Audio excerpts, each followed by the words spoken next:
जय श्री कृष्णा। नमस्कार दोस्तों, स्वागत है आप सभी का हमारे आज के न्यू वीडियो में। आज सुनाते हैं संतोषी माता व्रत की कथा। एक बुढ़िया थी, उसके 7 बेटे थे। 6 बेटे कमाने वाले थे और एक बेटा निकम्मा था। बुढ़िया अपने 6 बेटों के लिए बहुत प्रेम से भोजन बनाती और उन्हें भोजन कराती, और जो भी उनका जूठा बचता वो अपने 7वें बेटे को दे देती। वो 7वां बेटा बहुत ही भोला भाला था। उसे अपनी माँ के इस काम का पता नहीं चलता था। एक दिन वो अपनी पत्नी से बोला, देखो मेरी माँ को मुझसे कितना प्रेम करती है। तो उसकी पत्नी ने कहा, क्यों नहीं, इसीलिए तो वो सबका जूठा बचा हुआ खाना तुमको खिलाती है। वो बोला, ये तुम क्या कह रही हो, ऐसा नहीं हो सकता है। जब तक मैं अपनी आंखों से न देख लूं, मैं इस बात पर विश्वास नहीं करूंगा। कुछ दिनों बाद एक त्योहार आया। घर में तरह तरह के भोजन और लड्डू बने। 7वां बेटा अपने सिरदर्द का बहाना बनाकर रसोई में एक पतला सा वस्त्र ओढ़कर सो गया, लेकिन वो अपने कपड़े में से सब देख रहा था। उसके 6 भाई भोजन करने आए। उसकी माँ ने उनके लिए सुंदर सा आसन बिछाया और उन्हें तरह तरह के व्यंजन परोसे, और वो कपड़े में से उन्हें खाता देखता रहा। 6 भाइयों के भोजन करने के बाद उसकी माँ ने उन सब की जूठी थालियों में से लड्डुओं के टुकड़े उठाकर एक लड्डू बनाया और जूठन साफ करके उसके लिए एक थाली बना दी। और फिर उसकी बूढ़ी माँ ने उसे आवाज़ लगाई, बेटा 6 भाई भोजन कर चुके हैं, अब बस तू ही बाकी है। तू कब खाएगा? जल्दी से उठो और खाना खा लो। फिर वो उठ गया और अपनी माँ से बोला, मुझे भोजन नहीं करना है, मैं अब परदेश जा रहा हूँ। माँ ने कहा, कल क्या जाता, आज चला जा। वो बोला, आज ही चला जा रहा हूँ। यह कहकर वह घर से निकल गया। चलते समय उसे अपनी पत्नी की याद आ गई, जो कि गौशाला में उपले थाप रही थी। वो अपनी पत्नी के पास जाकर बोला, मैं परदेश जा रहा हूँ, तुम यहाँ संतोष से रहना। वो बोली, ठीक है, चले जाओ, पर मुझे कोई अपनी निशानी दे जाओ, जिसे देखकर मैं संतोष से रह सकूंगी। उसका पति बोला, मेरे पास इस अंगूठी के सिवा कुछ भी नहीं है, तुम इसे ही रख लो। और फिर उसने अपनी पत्नी से कहा, तुम भी मुझे कोई अपनी निशानी दे दो। उसकी पत्नी बोली, मेरे पास क्या है, ये गोबर भरा हाथ है। यह कहकर उसने उसकी पीठ पर गोबर के हाथ की थाप मार दी और फिर वो शहर के लिए चल दिया। चलते चलते दूर शहर में पहुंच गया। वहां एक साहूकार की दुकान थी। वहां जाकर उसने कहा, भाई मुझे नौकरी पर रख लो। साहूकार को भी लड़के की जरूरत थी। साहूकार बोला, रह जा। उसने पूछा, तनख्वाह क्या दोगे? साहूकार कहा, काम देखकर ही दाम दूंगा। साहूकार के वहाँ वो नौकरी करने लगा। सुबह 6 बजे से लेकर रात 10 बजे तक नौकरी करने लगा, और कुछ ही दिनों में दुकान का सारा लेन देन, हिसाब किताब सब कुछ उसने संभाल लिया। और साहूकार ने भी खुश होकर उसे आधे मुनाफे का हिस्सेदार बना लिया। कुछ ही वर्षों में वो वहाँ का नामी सेठ बन गया, और साहूकार भी अपना सारा कारोबार उसके जिम्मेदारी पर छोड़कर चला गया। अब उस 7वें बेटे के अपने घर से चले जाने के बाद उसकी पत्नी को सास ससुर दुख देने लगे। सारी गृहस्थी का काम उससे करवाने के बाद भी उसे लकड़ी लेने जंगल भेजते थे, और उसे भूसे से बनी हुई रोटी और फूटे नारियल में पानी देते थे। इस तरह से उसके दिन बीत रहे थे। एक दिन वो लकड़ी लेने जंगल जा रही थी। उसने देखा रास्ते में बहुत सी औरतें संतोषी माता का व्रत कर रही थी। वहां खड़ी होकर वो भी कथा सुनने लगी और उसने बाद में पूछा कि तुम कौन सा व्रत कर रही हो और इस व्रत करने से क्या होता है। तभी उनमें से एक ने कहा, सुनो, ये संतोषी माता का व्रत है। इसे करने से निर्धनता और दरिद्रता का नाश होता है, लक्ष्मी आती है, मन की चिंताएं दूर हो जाती है, सुख समृद्धि और प्रसन्नता आती है। किसी पे मुकदमा चल रहा हो तो खत्म हो जाता है, सभी रोग दूर हो जाते हैं और कोई प्रीतम बाहर गया हो तो शीघ्र ही लौट कर आ जाता है। ये सब जानकर उसने संतोषी माता का व्रत करने की विधि पूछी।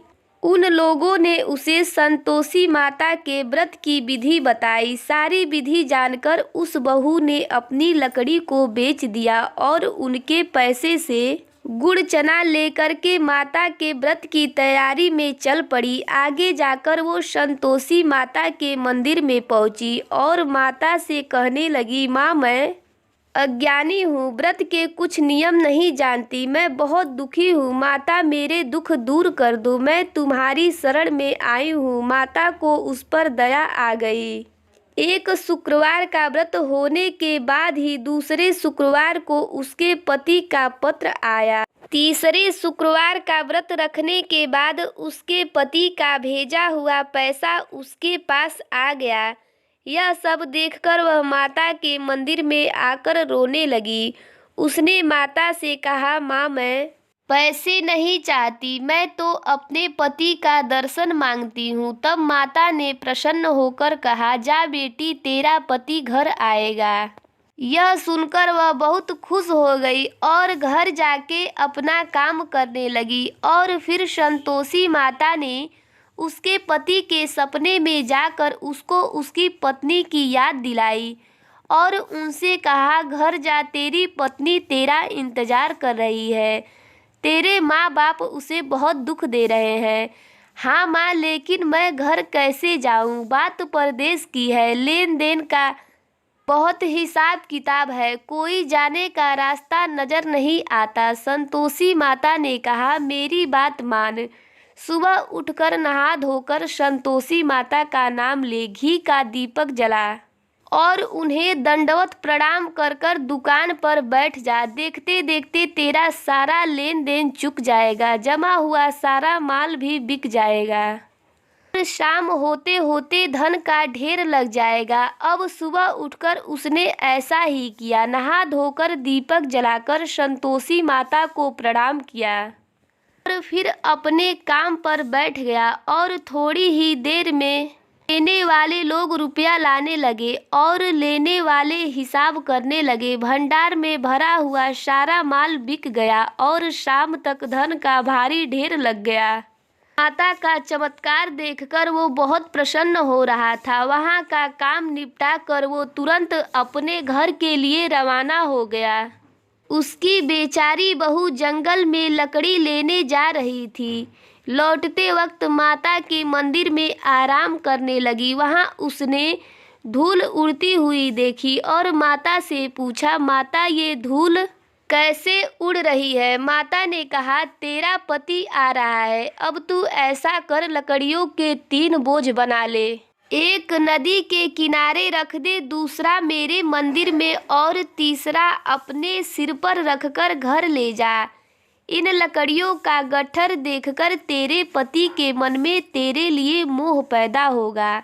माता की बात मानकर उसने वैसा ही किया और फिर उधर से उसका पति आया। सूखी लकड़ी देखकर उसके मन में इच्छा हुई कि उसे भोजन बनाकर खा पीकर ही गांव जाना चाहिए। वहां थोड़ा विश्राम करके खा पीकर वो अपने घर के लिए निकल पड़ा। उसके पति के घर आ जाने के बाद वो लकड़ी का गट्ठर लेकर घर पहुंची और अपनी सास को आवाज लगाकर बोली, सासू माँ, लकड़ियों का गट्ठर ले आई हूँ, लाओ, भूसे की रोटी दे दो और टूटे नारियल में पानी दे दो। ऐसा सुनकर उसकी सास अपने दिए हुए कष्टों को भुलाने के लिए कहने लगी, ऐसा क्यों कर रही है? तेरा पति आया है। उसकी आवाज़ सुनकर उसका पति बाहर आ गया। उसने अपने पति को अंगूठी दिखाई। अंगूठी देखकर वो व्याकुल हो गया। उसको उस हालत में देखकर उसने अपनी माँ से कहा, माँ ये कौन है? माँ ने कहा, ये तेरी पत्नी है। सालों बीत गए हैं जब से तू गया है।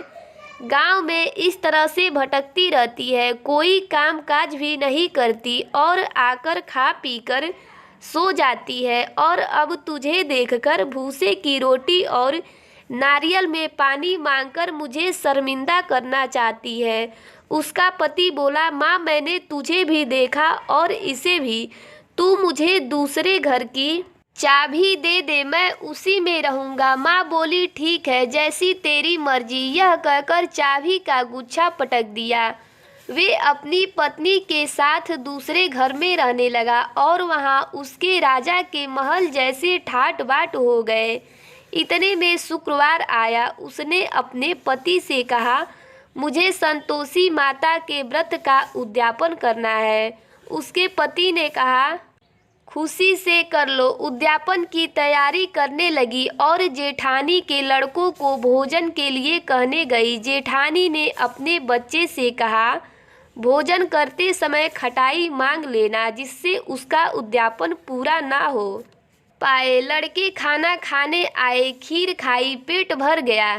खाना खाने के बाद वो बोले, अब हमें खटाई दो। खीर हमें अच्छी नहीं लगी। उसने कहा, खटाई किसी को नहीं दी जाएगी, ये संतोषी माता का प्रसाद है। लड़के खड़े होकर पैसे मांगने लगे। वो भोली थी, कुछ नहीं जानती थी। उसने उन्हें पैसे दे दिए और लड़के जाकर उन पैसों की इमली ले आए और खाने लगे। यह देखकर संतोषी माता क्रोधित हो गई। राजा के दूत आए और उसके पति को पकड़ करके ले गए। यह देखकर जेठ जेठानी कहने लगे, लूट का धन इकट्ठा करके लाया था, अब सबको मालूम पड़ जाएगा और जेल की मार खाएगा। ये सब उसकी पत्नी से सुना नहीं गया।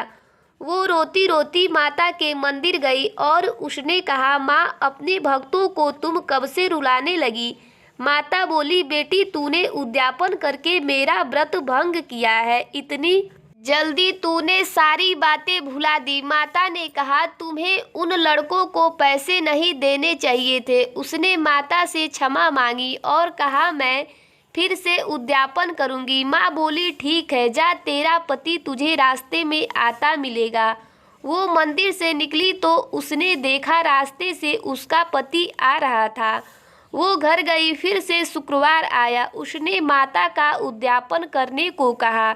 पति ने कहा, कर लो। फिर से वो जेठ के लड़के को भोजन के लिए कहने गई। जेठानी ने एक दो बातें सुनाई और सब लड़कों को सिखाया कि पहले की तरह ही खटाई मांगना। लड़के भोजन से पहले ही कहने लगे, हमें खीर नहीं खानी, हमें तो कुछ खट्टा खाना है।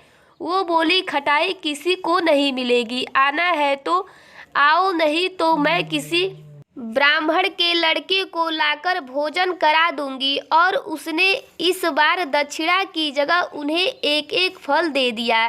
ये देखकर संतोषी माता बहुत प्रसन्न हुई। माता की कृपा होते ही 9वें मास में उसको चंद्रमा के समान सुंदर पुत्र प्राप्त हुआ। पुत्र को पाकर प्रतिदिन माता जी के मंदिर जाने लगी। माँ ने सोचा कि ये रोज आती है, क्यों न आज मैं इसके घर चलूं। और माता ने एक भयानक रूप बनाया। गुड़ चने से सना हुआ मुंह, बड़े बड़े होठ, जिन पर मक्खियाँ भिन्न भिन्न कर रही थी। माता के अंदर पैर रखते ही उसकी सास चिल्लाई, देखो कौन चुड़ैल डाकिन आ रही है, इसे भगाओ, नहीं तो ये किसी को खा जाएगी। उसके लड़के चिल्लाकर खिड़की बंद करने लगे, लेकिन बहू ये सब देख रही थी। माता को देखते ही वो दौड़ती हुई आई और बोली, आज मेरी माता जी मेरे घर आई हैं। और वो अपनी सास से बोली, माँ मैं जिन माता का व्रत करती हूँ ये वही है, यही संतोषी माता है। इतना कहकर उसने झट से सारे किवाड़ खोल दिए। सबने माता जी के चरण पकड़ लिए और विनती करने लगे कि माता हम सभी मूर्ख हैं, अज्ञानी हैं, तुम्हारी व्रत की विधि हम नहीं जानते। व्रत भंग करके हमने बहुत बड़ा अपराध किया है। आप जगत की माता हैं, हमसे प्रसन्न होकर हमारे अपराध को क्षमा करें। माता ने सभी को क्षमा कर दिया। तो ये थी संतोषी माता की व्रत की कथा। जैसे बहू को प्रसन्न होकर फल दिया, माता वैसे फल सबको दे। बोलिए संतोषी माता की जय और कमेंट बॉक्स में जय संतोषी माँ लिखना मत भूलिएगा। चैनल पर नए हैं तो चैनल को सब्सक्राइब करिएगा।